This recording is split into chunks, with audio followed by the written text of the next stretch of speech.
2017 has offered us many very interesting and high-quality open worlds to explore. The three top ones for most people are going to be The Legend of Zelda Breath of the Wild, Horizon Zero Dawn for the PS4, and Assassin's Creed Origins, all of which have huge open worlds to explore, lots of stuff to do in them. However, I didn't just want to talk about each game individually and kind of blah blah blah. I wanted to actually do some math, get in there, and find out how these games approached open worlds a little bit differently. Now, if you didn't see it, I actually did a video a couple weeks back on the 40-second rule of open world design. And if you haven't seen that yet, I'll put a link in the description. A card will pop up if you want to pause this and go watch that first. But essentially what it is that open world gameplay designers make sure to space out interesting things that happen to the player by about 40 seconds so that when you're exploring the world, something interesting occurs to you and you don't get super bored while playing through the games. You are pulled and your attention is pulled and redirected by some enemy walking by, or a herd of animals, or some city going by, or some pop-up because you discovered a new location. All of these things are meant to hold your interest because we all have very low attention spans. And I found it very cool, and that video was discussing it and trying to figure out how it applied to some of my favorite games. However, I decided I wanted to apply that to some of the new open world titles we've gotten this year, specifically Breath of the Wild, Horizon Zero Dawn, and Assassin's Creed Origins. So I won't reiterate the whole experiment and how this works. If you want to know exactly how this is calculated, go ahead and watch that other video. I won't waste your time with it now in case you've already seen it. But the SparkNotes version of it is essentially, I played these games for about averaged out to 2.1 hours, and then I made sure to go through and watch the gameplay of me just exploring, not trying to do quests or main quests or do any particular task, just exploring the open world. And I spliced it into each moment, basically between moments of interest or intrigue. That could be enemies attacking me or me choosing to engage an enemy, finding a new encampment, something that made my brain go, oh, okay, something that piqued my interest. Now, of course, for this reason, this is completely subjective to me specifically, so this might not be true for you. Your times may be completely different than mine because you might find more stuff interesting or less stuff interesting, but nonetheless, this is what it was for me, and I felt that this is a pretty good indicator, but nonetheless, there's the disclaimer. So before we jump into this, we're going to talk about three big things. We're going to talk about the density of these open worlds. We're going to talk about whether or not the density serves the purpose of that open world and makes sense in the world that they give you. And lastly, we're going to talk about the quality of the open world, because any game developer can throw you an open world with tons of stuff in there, but if it's all just collect-a-thon garbage, then it's not actually high quality. It doesn't mean anything compared to other games which will offer more interesting open worlds. So we're going to talk about those three things with each of these games, and I'm going to show you a couple charts, a couple maps that I charted out. So with all that said, let's just jump into it. So to start out talking about the density of these open worlds, let me show you a chart. This chart that I made based on each of the moments of interest in these open world games.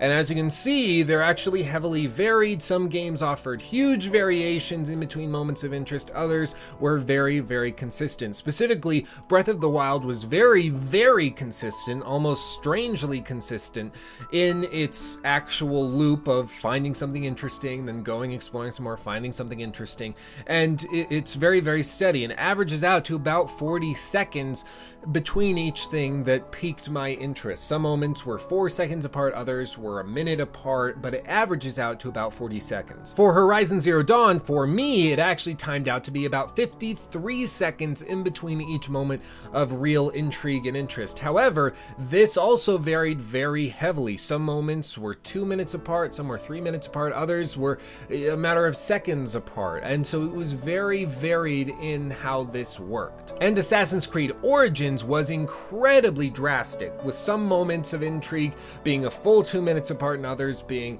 about 30 seconds apart, but in general it was very, very spread out. However, I'm sure you're thinking this right now, and I realized it too, Assassin's Creed Origins is a much different open world compared to that of Horizon Zero Dawn and, of course, Breath of the Wild. Specifically, Assassin's Creed Origins is trying to recreate the ancient country of Egypt, And Egypt has a lot of very large empty spaces, lots of deserts that you can ride through and explore in Assassin's Creed Origins, places that wouldn't necessarily offer a whole lot that's interesting or intriguing that's going to pull your focus away. Now, they do offer some moments, like for instance, when you're riding through those deserts in Assassin's Creed Origins, you can find small monuments that were made to somebody or an old god, or you can be riding through and have a hallucination of an oasis up at front. That can be something that they throw in to make it a little bit more interesting, but in general, large portions of the map are made to be very, very empty. Now, once I realized this, the experiment kind of got thrown for a loop, because if I'm just taking a raw average, if I happen to ride through a section of that map that's dry and empty, it's going to greatly skew the average of each of these moments of interaction. So what I did is I went through each section of the map, exploring it for a few minutes, usually 5 to 10 minutes, seeing how many things interested me in between each of those moments, and then I traveled to a new area of the map and see how it compared. And this map is actually the result of that. It's very crudely drawn, I apologize, but in general what it's trying to show you is that certain areas of the map, the green areas, are going to be very, very dense, very interesting, lots of stuff popping up. About every 15 to 30 seconds you're going to find something new and interesting. These are densely populated cities, densely populated areas of the map that are made to be very interesting and intriguing. The yellow areas are kind of the middle ground. They're less interesting, less dense, but there still is stuff. You can expect interesting things every 40 to 50 seconds. And then the red areas are the incredibly dry, almost nothing is in here areas of the map, where each moment of interest is going to be anywhere from a minute to 2 minutes to 3 minutes. And it's just very, very just empty. I don't know what you're going to do with that information, but nonetheless, there it is. The one conclusion to be made from this is that Assassin's Creed Origins is by far the most varied open world that we've seen this year. Some areas are incredibly dense, others are going to be incredibly empty. And this, looking back at many of the reviews from some review aggregators, is actually somewhat of a polarizing issue. Some people absolutely love that it's varied and that depending on where you are, the world is going to be different. And other people absolutely hate it. They expect it to be super dense no matter where you go. I personally find that this fulfills the purpose, the second thing we're talking about, of the open world. We're trying to recreate an ancient country that does have some empty areas in it, and so if we were to make it incredibly dense with all sorts of people and animals in those desert sections, it wouldn't make any sense, and the world would be basically a lie, and you'd be riding through the desert seeing all these caravans and people asking you for help and all these creatures and crocodiles crawling in the middle of the desert. It wouldn't make any sense, and it would actually pull you out of the game more than pull you into it. Some of my favorite moments in Assassin's Creed Origins was when I was just exploring, riding through the open world on the back of a horse, not worried about much of anything, just exploring. And so for that reason, I actually think that the open world definitely serves its purpose and makes you buy into the world more rather than less. Now, as I said, Horizon Zero Dawn's world is very dense, about 53 seconds between each moment of interest, but these games are going to be very, very different. Specifically, Horizon Zero Dawn and Breath of the Wild have foraging systems and hunting systems which are much more drawn out and much more important than Assassin's Creed Origins is. Assassin's Creed Origins, you can kind of just play and find all the stuff you're going to need to level up, whereas Horizon Zero Dawn and Breath of the Wild, you have to specifically go foraging and hunting if you want to level up properly. And for that reason, I made sure that whenever I would go out actually foraging while exploring Horizon Zero Dawn's open world, that would count as one moment of intrigue or interest. I wouldn't count each plant I picked as a moment of interest, otherwise the average would have gotten pulled down to like 15 seconds. So for that reason, I just want to say I adjusted for that purpose. If I went to kill a turkey, I actually counted that as one moment of interest, and if I happened to kill another boar at the same time and it was a separate thing, that counted as its own as well. So I've adjusted at least as closely as I can for those moments, and I did the same for actually Breath of the Wild, because again, Breath of the Wild, you're going to be going picking plants, doing all of that stuff. So again, I don't know what you're going to do with that info, but there you go.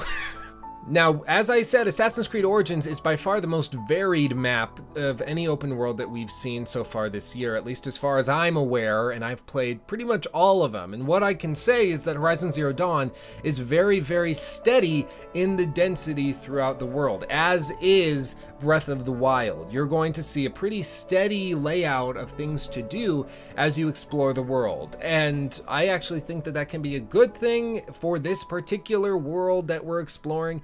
But the one thing I can say about Horizon Zero Dawn's open world is that there are a few things which are so densely packed, it's almost distracting and overwhelming. The main thing are the campfire, bonfire things that you use to quick save and save your game manually. These things are all over the place, so densely packed that you're going to run into one if you're just riding along a road. You're going to run into one about every 20 seconds. I believe my average was 18 seconds if I just rode down the road. It was so densely packed, it was insane. I don't understand why they all need to be there, but they are. I think you probably could have gone with half of them in the open world and it would have been fine. I don't understand why we have to have all of these save locations and quick save spots. Maybe it's just the way they designed it. They wanted to make sure that you have a place. Once they decided you were going to save using these bonfires, they realized they had to put them all over the place, but nonetheless, they are all over the place, and it's actually more distracting, at least for me, than it is helpful and immersive. And so I actually think that the world is a little bit too densely packed. I actually think it can be distracting and pull you out of the experience. And with an open world, you want to make sure that your game is a game that's set in a world as opposed to a world that is specifically crafted for a video game to be set in. I know those sound similar, but they're very, very different. And Horizon Zero Dawn's world is so densely packed, I found myself realizing constantly that, oh right, I'm playing a video game. Okay, yeah, back to what I was doing. So for that reason, I can appreciate what Horizon Zero Dawn did, but it does show the kind of lack of experience that Guerrilla Games has with open world building compared to, see this segue? That was well done.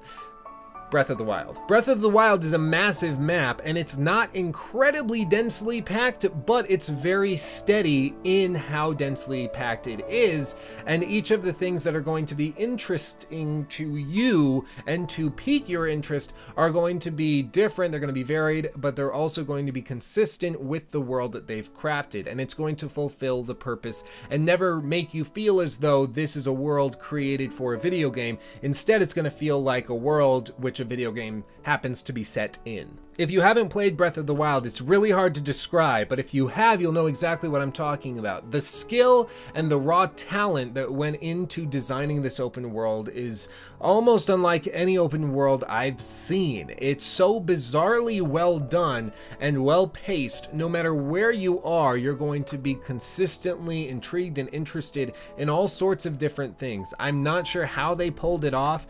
I believe that they just happen to have really skilled designers who understood the 40-second rule and stuck to it, and sure enough, it ends up being, according to my most recent calculations, about 40.79 seconds in between each moment of interest. They do such a good job with it, it's kind of baffling. And lastly, let's talk about the quality of the open world, because again, you can have an open world and you can cram it full of stuff, but if it's just empty, sort of Ubisoft typical collectathons, then it's not actually high quality, and the open world is just kind of dull, because there's so much to do that it's overwhelming and almost underwhelming at the same time. It's kind of bizarre, but if you play through Assassin's Creed Syndicate or Unity, you know exactly what I'm talking about. Very large worlds that are densely packed with stuff, but none of it's actually interesting, and the world doesn't feel alive. It feels like a video game map instead of like a world that you happen to be exploring through the means of a video game. What I can say for certain is that Assassin's Creed Origins realized that this was an issue, and the team behind it corrected the mistake. And Assassin's Creed Origins actually feels like a world that you're exploring. The characters all have schedules that they're on. The NPCs will go and sleep at night. They'll get up in the morning, go to their job, work there till night. They'll eat, they'll use the bathroom, they'll relieve themselves into the lake, and then they'll come back. It's so well done.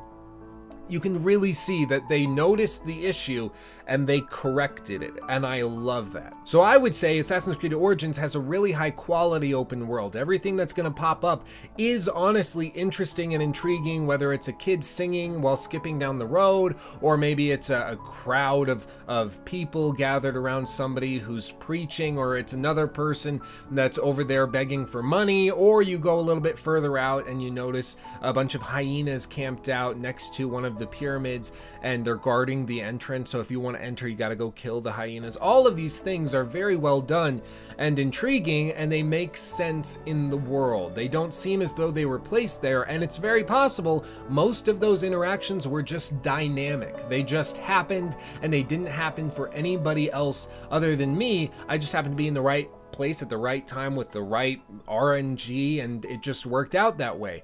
When a game is done that well, that's high praise. I don't really know what I'm trying to say, but what I can say is Assassin's Creed Origins open world is high quality, it's dense, and it's very varied and spread out. Some people will love it, some people will hate it for that reason.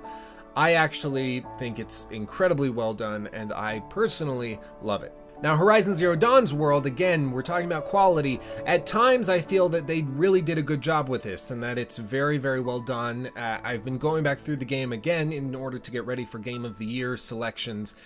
And I can say that it at times really does feel alive. You'll run into groups of bandits that are hunting down grazers by themselves, and they have traps set up that you can stumble into because they're trying to hunt down something, or they'll be hunting a sawtooth and they are they're placed all over the place, and that just happens. It's dynamically generated because they're doing their own thing in the world. But in general, Horizon Zero Dawn's world doesn't feel as alive as Origins' world does, and Breath of the Wild's world, while it doesn't necessarily feel alive, it's not really supposed to. It's supposed to feel like an ancient land that's been overtaken by some machines, and nature is just now starting to kind of take it back, and you get to be there at the infancy of it. And so they each serve their purpose, but Horizon Zero Dawn's world, I would say specifically, is very video gamey, and I don't really know how else to describe it. If you've played it, you know what I'm talking about. Again, look at this map. This is a map for a video game. This isn't a map for a world that's living and breathing and operating that you happen to be exploring. And I know some people will disagree with me on that, but that's my personal opinion, is that this game, the open world, is crafted in such a way that it actually was kind of distracting to me as opposed to intriguing. And Breath of the Wild is an incredibly monotonous game. You're going to be doing the same thing over and over and over and over again, expecting stuff to change, and that is the definition of insanity, but that is bizarrely insanity in a fun way. It's a very fun, addicting game, and I'm not sure why it's so addicting, and I don't think many other people know exactly why it's so addicting, but nonetheless it is, and I love it for that reason. It's not super dense, it's not super interesting when you go and explore it. There's not people talking and, you know, overhearing conversations like you do in Origins, but it's still got such a charm to it. I honestly can't really explain it. And if you have a good way of explaining why Breath of the Wild's world is so charming, please do in the comments, because I honestly am at a loss for words. I can't really explain why I like this open world so much, because on paper it shouldn't be as intriguing as it is, but it really is. And so with all that said, all three of these games created very interesting and intriguing open worlds. Some of them did other things better than others, but that's what you would expect in open world titles. They're not all going to be the same, and they all offer different things, and some people are going to love Breath of the Wild way more than the others, some people are going to love Horizon Zero Dawn way better than the others, and some people will love Origins way better than the others. It's really a personal thing because they're geared slightly differently, and they're going to work differently for different people. So don't feel offended that somebody in the comments likes one game more than the other, or thinks one game sucks and the other rules.